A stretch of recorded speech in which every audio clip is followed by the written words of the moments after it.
Vosne Romanée today. Not much to look at. It came with a damaged label. This is from Four Walls Wine, their own label that they stick on the back of the wine's in good condition. But normally wine merchants, if a label is damaged, I've had this a couple of times, they will email me in advance and say, is it okay to send it? On this occasion, perhaps they just didn't notice, or perhaps it's just not their policy to do that. They didn't. The wine inside will be fine. And I have, I think, had this before. So at some point, I've seen the undamaged version of the label, but it was before I had this channel. I don't think I recorded any tasting notes for it. It's from a producer called Confuron Gindre. It is a 2017. I'm actually going to be cooking my dinner out here as well, or at least attempting to. It's a pleasant evening. I thought it might make for a nice addition to the usual wine in the woods.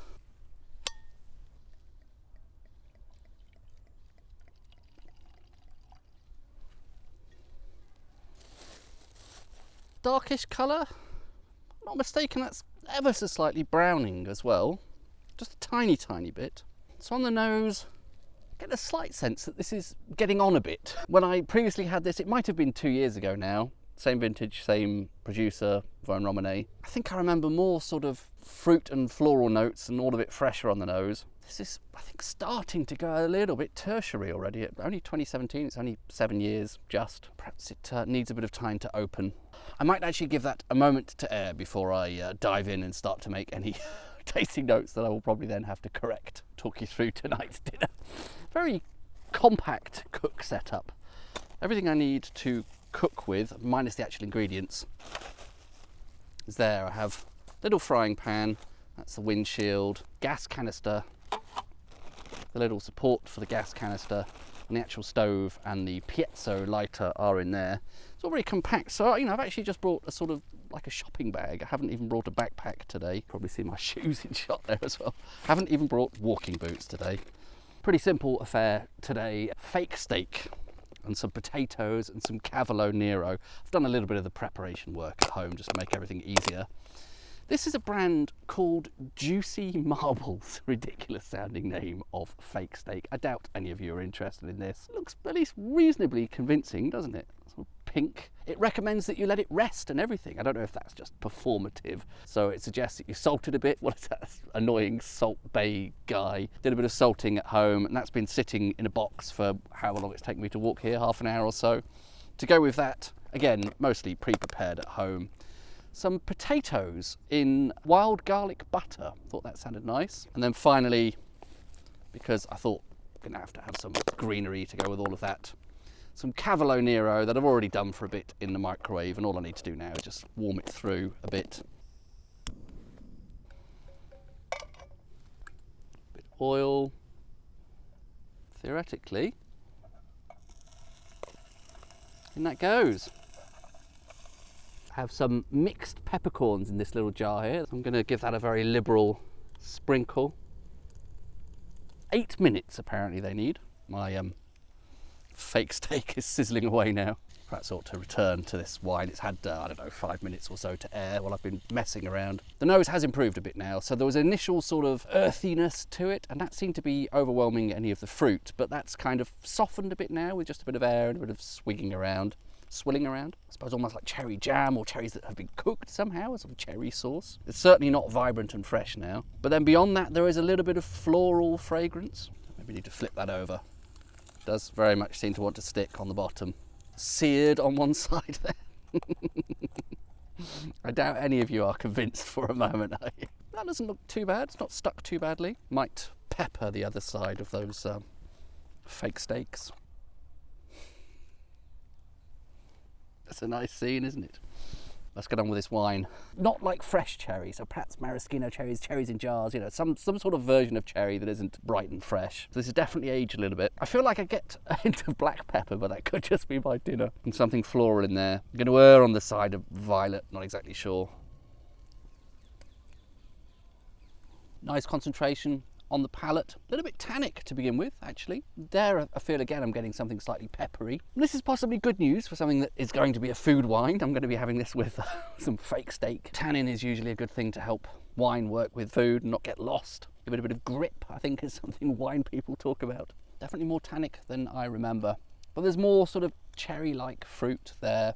I think once again, I have a feeling this is going to be quite a different wine in an hour from now, and especially I'm confusing my nose and my palate by being so close to food, so perhaps I shouldn't waste more of my time by trying to come up with notes for it right now. Somewhat browned on both sides. I don't know if I have a preference for how well I want my fake steak to be done. Should we put in a little slosh of wine to deglaze that pan? So we can move those over to one side.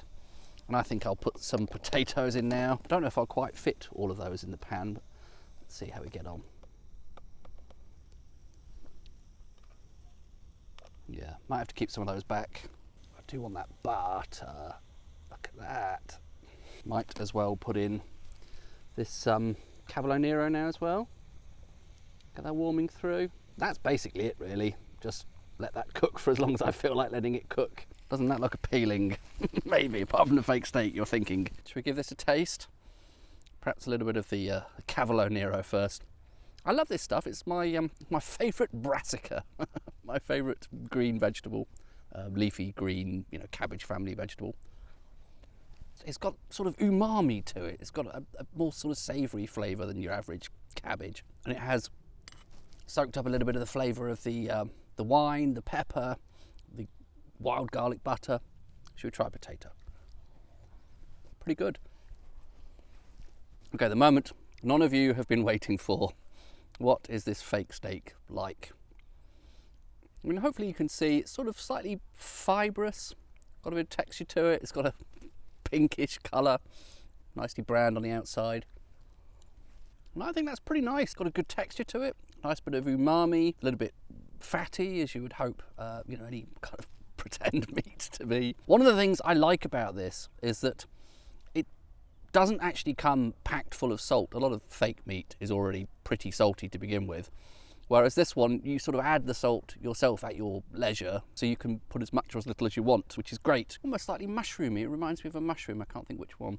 So how does the wine go with the fake steak, potatoes and Cavolo Nero? I remember this as being a sort of a more delicate light, and I suppose it was slightly younger when I had it before, and it is starting to go a bit earthy, a bit more sort of deep and nuanced and tertiary. With a meal, maybe that's not a bad thing. I tend to generally prefer Burgundies to be fruitier, more floral. I don't know, I thought this sort of works here with a sort of fairly gutsy fried meal like this.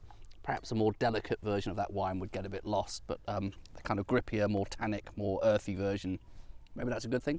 I actually think this could take a bit more pepper. I don't think I went as crazy as I could have done. Nice. Not a particularly sophisticated bit of cooking, just basically frying 3 things in a pan, 2 of which I'd pre-cooked at home. But very pleasant. I feel I should say something a bit more about the wine. Burgundy is pretty famous for its acidity. It's one of its key characteristics as a wine style, pretty high in acidity. That actually makes it a pretty good pairing for sort of greasy, rich food like this. Stuff with a lot of oil in and a lot of heavy umami, sort of savoury flavours. If you're starting to flag a bit after a few mouthfuls of something protein rich and dense and oily, a sip on that, a little waft of cherry, slight sort of floral notes, and that really nice acidity, nice concentration. It's almost like a palate cleanser in a way, in a bizarre way. It was a slow start today, a reminder that perhaps 2017 is no spring chicken anymore, and consequently maybe these wines need a little bit more airing. I think I was saying recently that very young wines often need airing. I don't know. Some wines need airing, some don't. There's no sides to it. This is definitely something that was a little bit shy for the first half an hour or so. How long have I been here? The timer on my audio recorder says I've been babbling for 40 minutes, which is around about the time I opened up the, half an hour or so since I opened this, I imagine. Much more enjoyable now than those first few noses. Still haven't quite finished my dinner, actually. I replenished the Cavolo Nero. Didn't feel like I needed any more potatoes. I'm starting to get a bit full already. I still have another slab of that fake steak to go. That nose is really coming into its own now.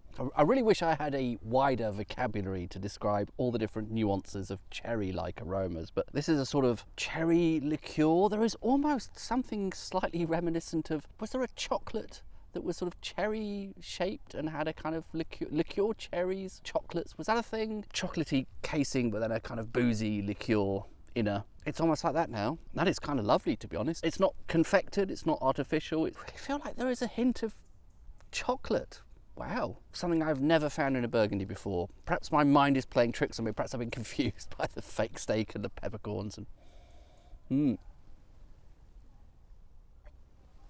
it's really found its stride now. Lovely concentration. Tannins have softened a little bit. Liqueur-y, kind of thick, sort of viscous feel on the palate there. I feel like I'm detecting pepper again, but it's so hard to know whether I've eaten so many peppercorns. Really hard to know if that's genuinely in the wine.